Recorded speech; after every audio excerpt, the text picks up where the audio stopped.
Road Garage, and today, right before the rain, I think I got some rain coming here shortly. One of the bad things about working outside, you're at the weather's mercy. So what you see I got here, I got some frame rails. These are the rear of a G-body, the Monte Carlo, and these are going to be my front hinge points. I basically chopped the rear section out with the torch, and these will become my hinges, or at least their front mounts. I haven't quite fleshed out the hinge thing yet. We'll see what and how that comes around. So what I'm doing here is I'm going to have this will be my hinge point for this top part. So these will mount up into the frame. I will notch those. This will go in there, and I will have my hinge pin down here. So need to start setting up how I'm going to notch it in there. I have a good idea.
Chopping block.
pin stuff here. Come on out. Here's an overlook of the grill.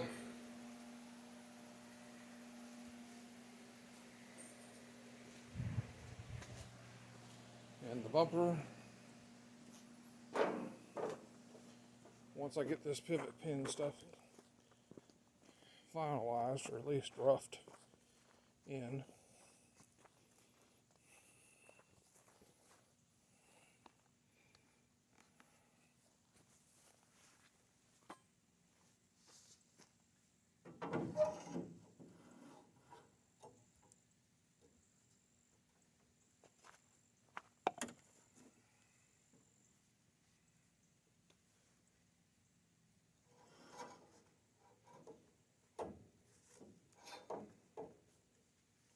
say, Joe, that's not going to belong with pin. Well, it's not going to all be tube. Using one straight piece when doing hinges, this helps assure that your pivot point is going to be in the same location and directly at a 90 and even with each other, straight through and through. I've seen guys do hinges, and that's one of the mistakes. So they'll try lining them up and eyeballing them and stuff like that. You really have to work to get it be 100% on the money. Now, take straight edge, or use one continuous piece. Like for instance, if you had a piece of all thread, you could thread it through your hinge points, the length of whatever you're doing, a door, trunk lid. Even if you got some room to put nuts on it, you can nut up the hinges or adjust them and use the piece of all thread. And in some manners, that's what I'm doing here. Kind of consider this one tube my all thread. So when I want to do my hinge points or my hinges, all I have to do is cut this tube and then put my pin in and weld my pin, but I will know at that time when I welded it to the front of this that the hinges were straight pivot point. All I got to do is make sure it's on the frame at the right spot. So I'm going to go cut this tube to fit. We'll do some more marking, and then I'll probably call it that for the moment, because again, like I said, I think we're going to have some rain coming here shortly.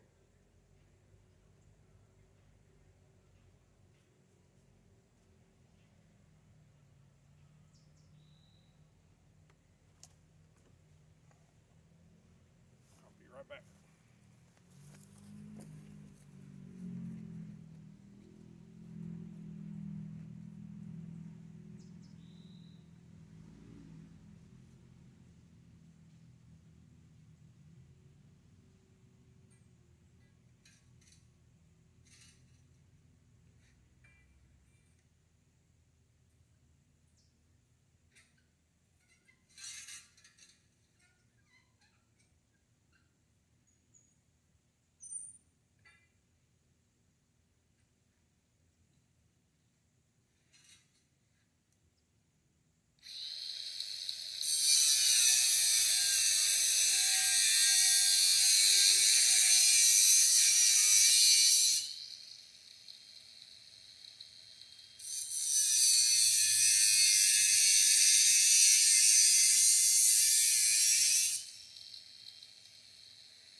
This is where the cross member of the G-body, this is where the shocks and springs mounted to, that's been cut off. I'll clean that up.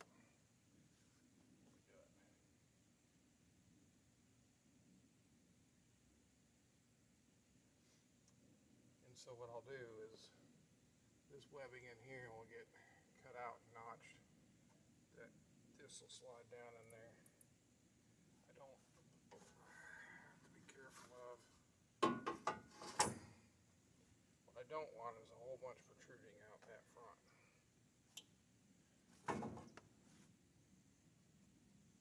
So I'm kind of liking what we're at. Here we go.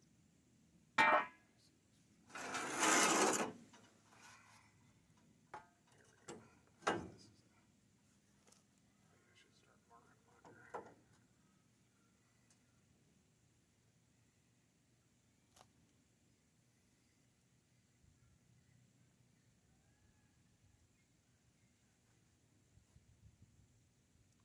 And what you haven't seen is I have a pin that will go in here. And it will be a regular hinge affair with one side will be the pin side, which the other side will be the hinge side of it. And then I'll make it so that I can pull one, if not both pins out, or the pin out. And if I had to separate it, I can always leave it out to do that. And this one should go pretty much the same way, like this. Up there.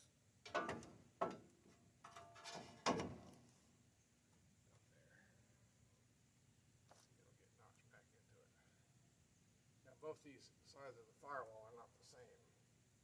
One was made back for the air conditioning and one was pulled forward for feet, brake pedal, stuff of that nature. So it's frames cut pretty much at the same spot. It's just a different firewall scenario on both sides. But that'll get evened out.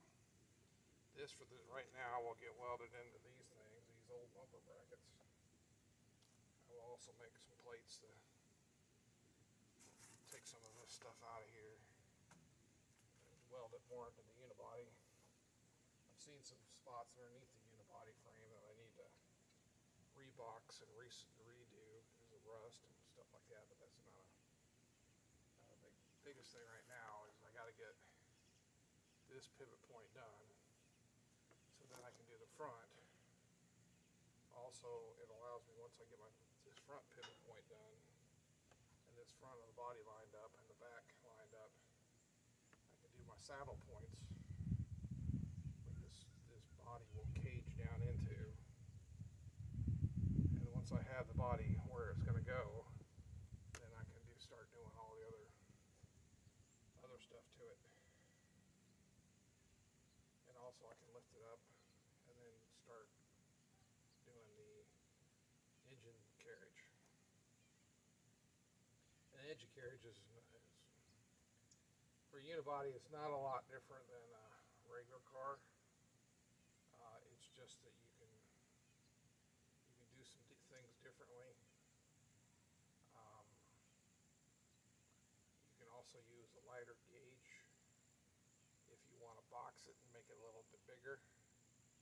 Or you can use the regular old crossmember tubes. You just gotta join, when you join the tubes in, you gotta make sure you catch more of that unibody in a lot more spots to the frame rails. Because in this thing, the unibody is, I don't know, like a 4 by 6 box, maybe 8 box that goes through the whole body right underneath the floorboard. And it's all welded together.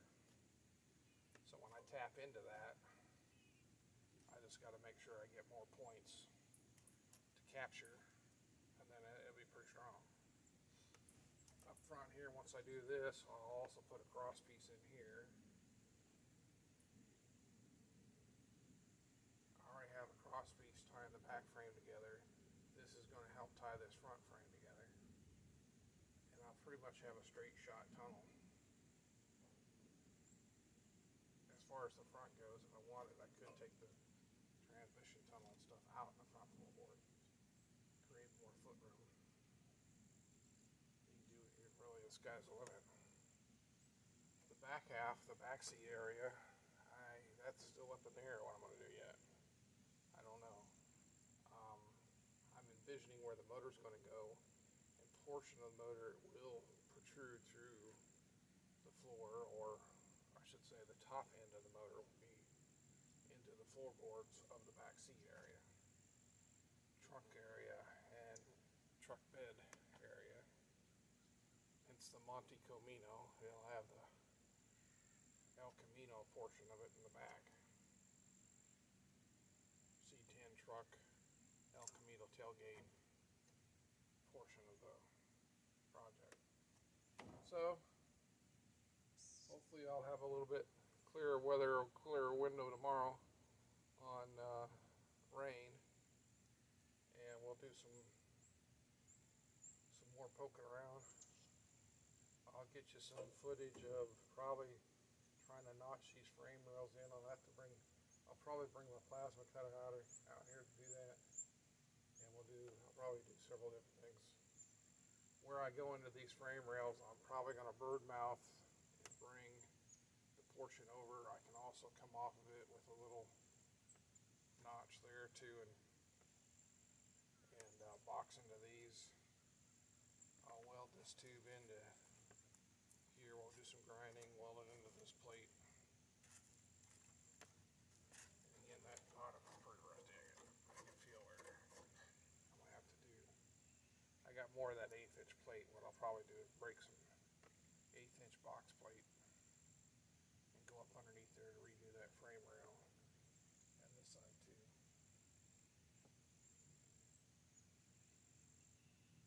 But it's still pretty. The front's still pretty sturdy at the moment. So that's where we're at. We'll notch these, get them fitted in there. Where it hits this pipe, I'll weld it into this pipe, separate the hinge, not through the pin of course, but separate the hinge part of it, and I'll go from there. I don't know, maybe I'll leave the whole tube.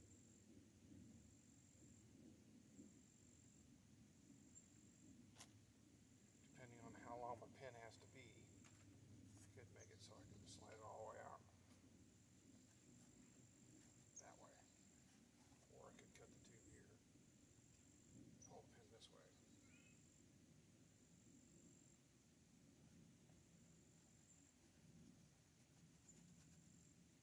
On the off chance that it ever needs to be separated. Alright, well, that's all I got for now. I don't want to bore you all with the ins and outs. I'll let you take a look at the back so you can see where I cut the back out. We also cleaned out the inside of it. The Monte Carlo. It's not a real bad interior. I mean, she's pretty decent. A lot cleaner now. We really spent some time vacuuming and getting stuff out of there. She has some rusty spots though. She is not a rust-free girl.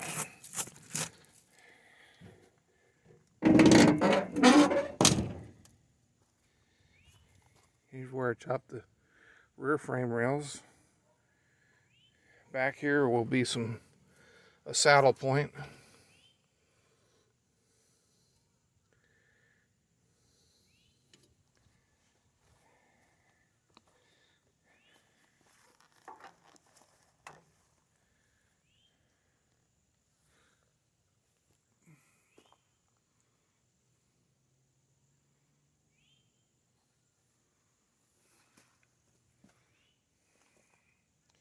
This is where the bed will slide into it.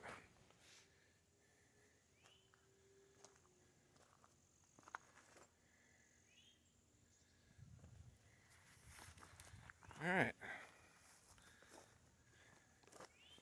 That's going to be it for now from Road Toad Garage on the Monte Coe Mino project. Or what I say, don't do what I do. You do you. Get out there in the garage, do some work, have fun. God bless and toad out.